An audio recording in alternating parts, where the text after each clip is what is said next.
Ako po si Maribel, mula sa Laguna.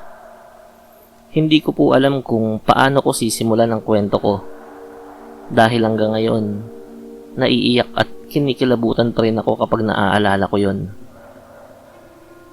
Noong nakaraang taon, kinasal ang kapatid kong si Aling at ginawa ang handaan sa covered court doon sa aming baryo. Napakaraming bisita. May banda, may sayawan, may kainan. Sobrang saya ng lahat kaya't hindi ko inaasahan na may mangyayaring kakaiba. Bandang 9:00 ng gabi, habang abala ang lahat sa pagsasayaw, napansin kong may nakaupo sa pinakadulong mesa. Isang matandang babae. Nakaitim mula ulo hanggang paa. Parang hindi bagay sa kasal ang suot niya.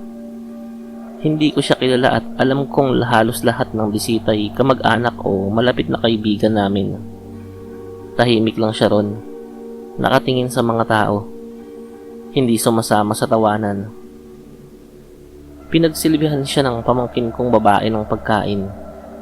Ilang ulit siyang naglagay ng ulam at kanin, pero tuwing babalikan niya, buo pa rin ang pagkain. Parang walang bawas. Doon ako kinilabutan. Lumapit ako at nagtanong, "Kamusta po kayo? Kanino po kayong panig?" Lumingon siya sa akin at ngumiti. Pero ang ngiting yun ay kakaiba. Sobrang lawak, hanggang tenga. At kita ko ang mga dilaw ng ngipin. Napaatras ako. Nang muli ko siyang tignan, wala na siya roon. Naiwan ang malamig na upuan at pinggan na puno pa rin ng pagkain. Hindi man lang nagalaw. Nang sumunod na araw, may isang matandang babae sa kabilang baryo ang namatay raw noong mismong araw ng kasal. Sabi ng matatanda, dumalo raw siya para makikain. Dahil hindi pa niya natitikman ang huling handaan bago siya pumanaw. Hanggang ngayon, tuwing kasal sa amin, laging iniiwan ang isang mesa para sa mga di inaasahang bisita.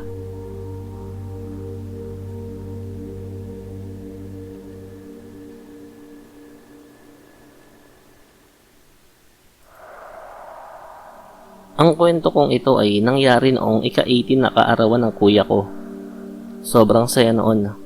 Puno ng lobo ang bahay. May videoke. At halos lahat ng kaklase at kapitbahay ay dumating. Sa dami ng pagkain, halos hindi na kami maagalaw sa kusina. May spaghetti, pansit, fried chicken, at lumpiang Shanghai. Pagdating ng hating gabi, konti na lang ang natira. Nag-aayos kami ng mesa kasama ang pinsan ko. Nang mapansin kong may isang plato na nakahanda sa dulo. May kanin, pansit at manok. Sabi ng nanay ko, baka may bisitang hindi pa nakakakain, kaya iniwan. Pero biglang lumakas ang hangin at kusang nagsara ang pinto. Nang tignan naming muli, wala na ang pagkain sa plato. Parang may kumain. Lahat kami nagtaka dahil walang tao nakaupo roon. Kinabukasan, nalaman namin na isang batang kapitbahay ang nalunod sa ilog mga ilang oras bago magsimula ang party. At mas nakakatakot, ang lugar kung saan nakahain ang platong yon ay eksaktong lugar kung saan madalas siyang nakaupo kapag nakikisalo sa amin dati. Hanggang ngayon, tuwing may handaan, lagi kaming naghahain ng isang plato ng pagkain para sa kanya. Baka sakaling dumalo siyang muli.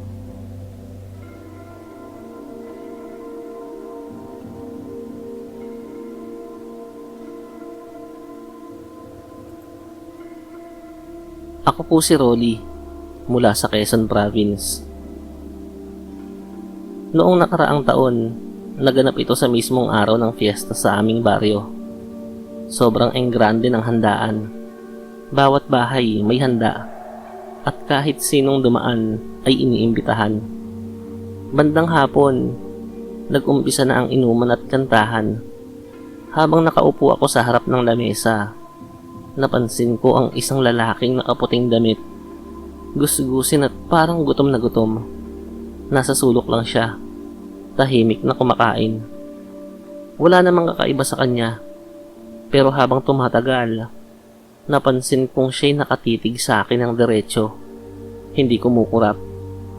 Nagsimulang bumigat ang pakiramdam ko, kaya nilingon ko ang mga kasama ko at tinanong kung kilala nila siya. Pero laking gulat ko nang sabihin nilang wala silang nakikitang ganoong tao roon. Paglingon ko muli sa mesa, wala na ang lalaki. Ang naiwan lang ay basang upuan. Parang may umupo talaga. Kinilabutan ako nang maalala ko na may isang binatang taga-baryo. Ang namatay 1 linggo bago ang fiesta. Siya ang nakita ko. Sabi ng matatanda, dumalo raw siya sa fiesta dahil iyon ang huli niyang minimithi bago siya bawian ng buhay.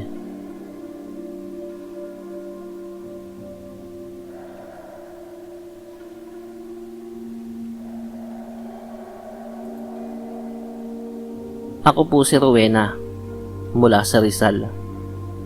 Mahilig mag-reunion ng pamilya namin, lalo na tuwing Pasko. Noong nakaraang taon, nagtipon-tipon kami sa bahay ng lolo ko. Ang lamesa namin ay mahaba at punong-puno ng pagkain. Habang kumakain ng lahat, biglang nagsalita ang pinsan kong si Carlo. Sabi niya, "Bakit may babaeng nakaputi dyan? Diyan sa bakanting silya." Lahat kami napatingin, pero wala kaming nakita. Sabi niya, malinaw daw na may babaeng walang muka, nakaupo at nakikisabay kumain. Inakala naming guni-guni niya lang yon, pero nang subukan kong lapitan, ramdam kong mabigat ang upuan. Parang may totoong nakaupo talaga. Dahil natakot ang lahat, agad na nagdasal si lolo at nagwisik ng alak sa plato. Biglang gumalaw ang baso at natapon ng tubig. Pagkatapos noon, sabi ng pinsan ko, wala na raw ang babae. Mula noon, naging tradisyon na namin ang mag-iwan ng isang bakanting upuan at plato tuwing reunion namin. Hindi na rin kami muling ginambala ng ganoong pangyayari mula noon.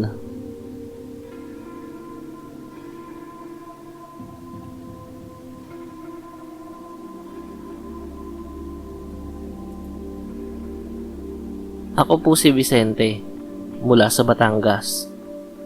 Ang kwentong ito ay nangyari sa lamay ng tiyuhin ko.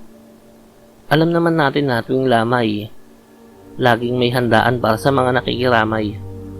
Bandang 3:00 ng madaling araw, habang nag-aayos ako ng pinggan, napansin kong may isang matandang lalaki na nakaupo sa tabi ng kabaong. Kumakain siya ng kanin at adobo. Tahimik lang at nakatingin sa kabaong. Lumapit ako at tinanong kung kanino siyang kamag-anak. Dahan-dahan siyang tumingin sa akin at ang sabi, "Ang kaibigan ko siya. Sinasamahan ko lang." Nang humarap ako sa iba para itanong kung kilala nila at pagbalik ko sa kanya, wala na siya. Naiwan lang ang basang plato na parang kaagamit lang. Kinilabutan ako nang makita ko sa guest list na nakasabit sa pader ang pangalan ng matandang iyon. Siya ang matalik na kaibigan ng tiyuhin ko na matagal nang patay.